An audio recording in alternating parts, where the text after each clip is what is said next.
E aí, pessoal, tudo bem? Acabei de olhar aquele documentário The Social Dilemma que tem na Netflix sobre as mídias sociais e identifiquei umas coisas interessantes ali, como essa parte de comunicação e de design e mídias sociais faz parte do meu trabalho e estudo.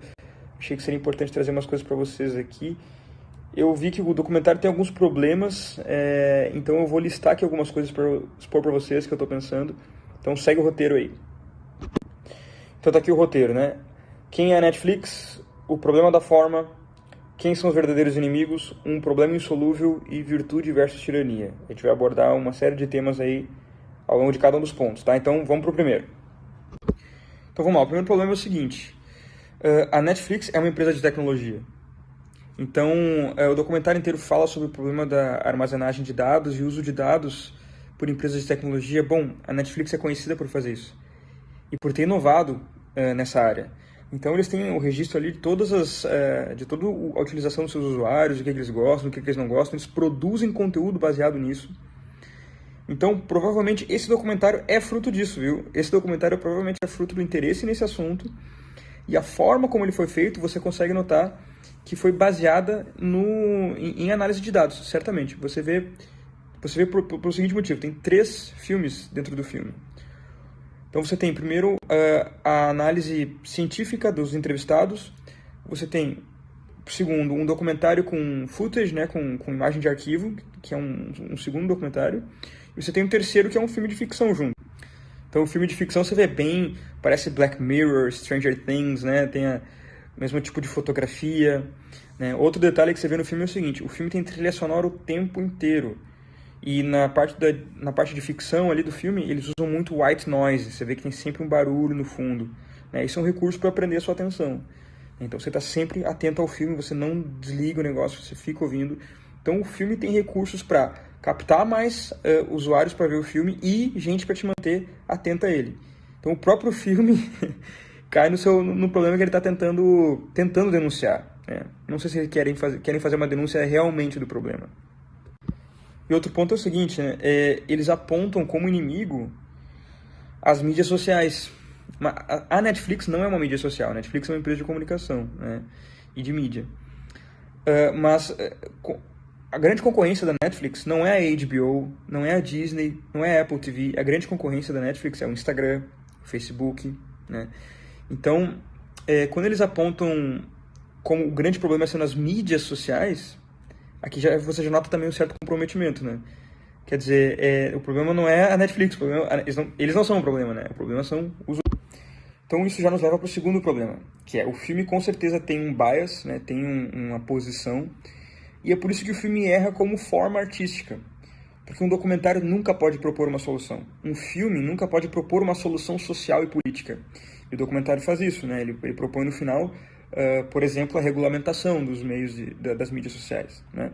Então, o documentário constrói toda uma narrativa e no final ele faz uma proposta, né? Isso faz com que o documentário seja uma peça de propaganda e o documentário seja uma peça retórica, algo que, teoricamente, o discurso do filme condena, né? Ele, na verdade, está fazendo exatamente aquilo que ele condena.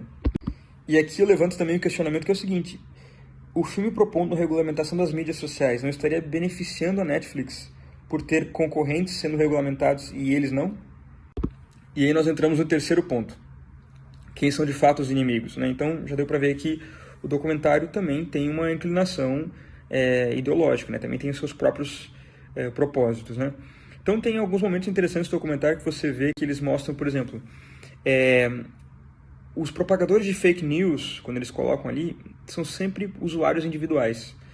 Você vê que eles usam ali com o coronavírus, eles mostram algumas pessoas falando coisas absurdas e tal, e algumas nem tão absurdas, colocam isso como exemplo de fake news.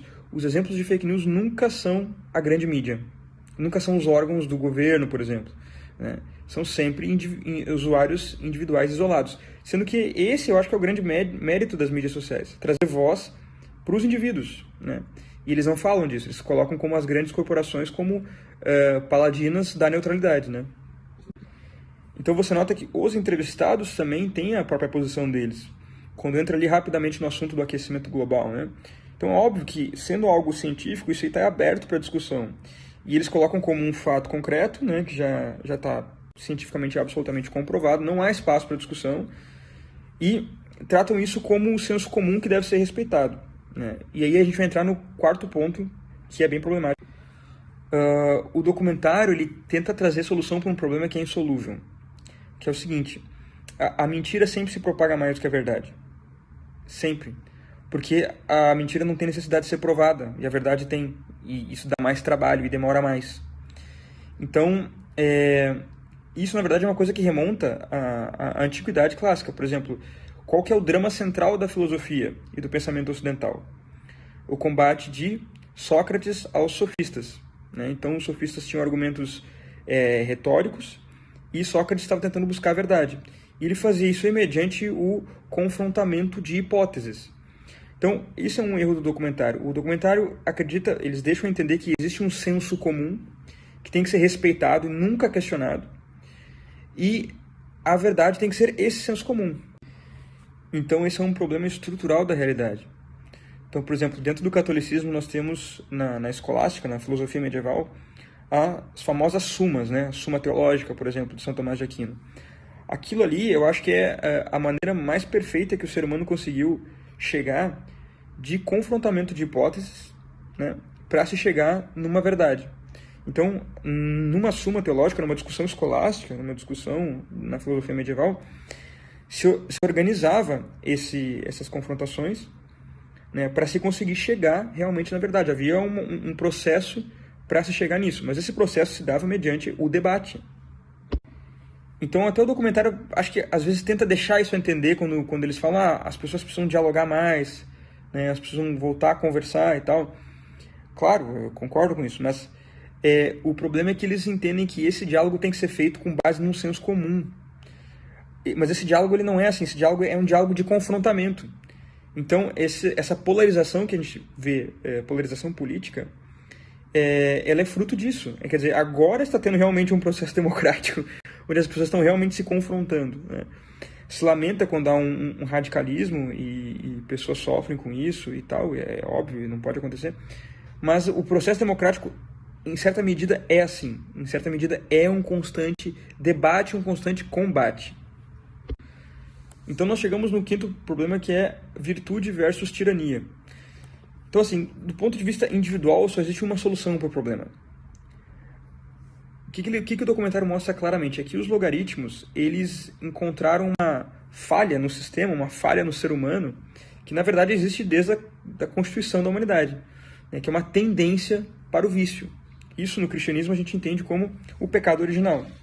Então, nós sempre tendemos para o vício. E o que essas ferramentas encontram é uma maneira de incentivar essa sua falha. Mas não quer dizer que você está escravizado a isso. Você pode se libertar disso, você pode se libertar dos vícios, né, mediante o exercício das virtudes. Então, no cristianismo existe exercícios de ascese, enfim, tem toda a prática religiosa. E não só religiosa, né, a prática de desenvolvimento humano para exercício das virtudes, para você não tender tão radicalmente e tão facilmente aos vícios.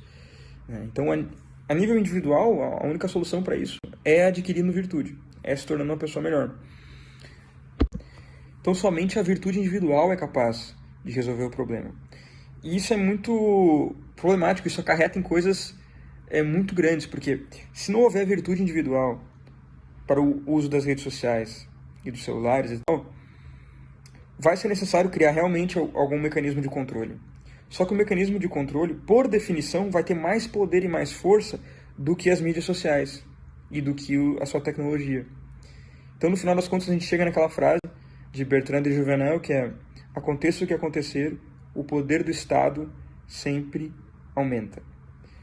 Mas isso só é verdade se não houver virtude no seu povo. O povo que não tem virtude acaba por ser escravo, né? Diz o hino do Rio Grande do Sul, que nós comemoramos no 20 de setembro agora. Se não houver virtude das pessoas, vão se criar mecanismos de regulamentação. Isso vai aumentar, sim, a tirania do Estado. Opa, tem um conteúdo bônus aí, que eu esqueci de comentar no início, que fala sobre design, né? Então, olha só, isso não quer dizer, essas críticas que eu estou fazendo, não quer dizer que a maneira como as mídias sociais criam suas interfaces e seus logaritmos não tenha problema. Claro que existe um problema, né? Então, por exemplo, esse uso do design para aumentar o vício da pessoa na utilização da timeline e tal, isso sim é problemático. Isso realmente deveria ter alguma pressão dos usuários, talvez, para isso ser modificado, né, a interface e tudo mais. Então, assim, realmente tem esse tipo de problema, esse tipo de problema existe.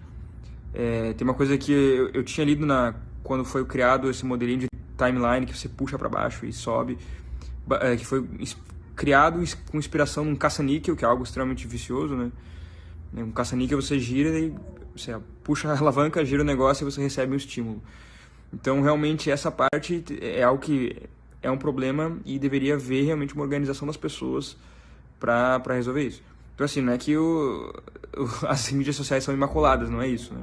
Mas a questão é que o filme, pelo que eu entendi, faz parte do problema.